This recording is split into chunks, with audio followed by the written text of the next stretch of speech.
So let me tell you about a time where I actually messed this up in what seems like a small way, but it demonstrates this idea of compensation injuries. So I have a way, and I've had it a long time, of assuming what I think another person's behavior is going to be. Maybe you've done that where you say, oh, well, they're going to respond like this or they're going to do that and it's not going to, whatever it is. I have a way of doing that. I bet you might as well. But let's just talk about me right now.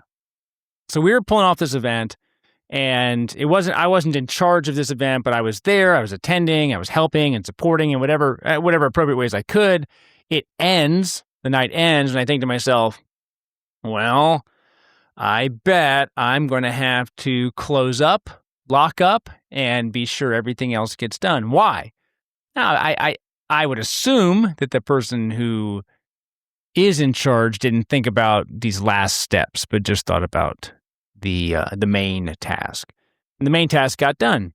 And so what happens when that goes on? Well, I'm already getting bugged. I'm responding in frustration. I'm just have a little bit of an edge to me. And no one even knows this. Like it's just all stirring up in me because I am acting as if I have to run behind people and fix their problems. And so I have this bit of a reflex toward it.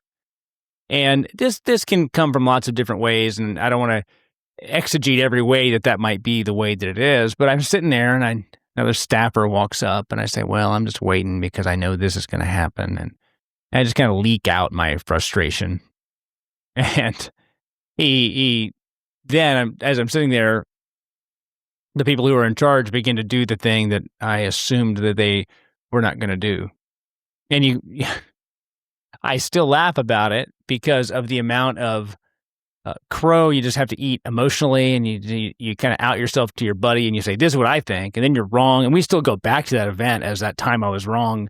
Not the only time, but that time I was wrong and made an assumption that didn't really work out. But what was I doing is I was operating as if something wasn't going to work the right way, operating from suspicion and not trust. And I really just needed to operate as if it was going to be fine and didn't need me. Now, you could talk about a savior complex in there or anything else, but in that moment, I was operating as if a certain behavior was going to keep showing up, and I wasn't trusting that the work that needed to be done was going to be done by the right people, and I felt the need to step in.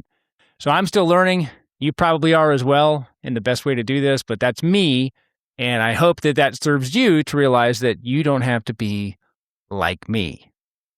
Thanks for reading and being a part of this On Life and Leadership journey.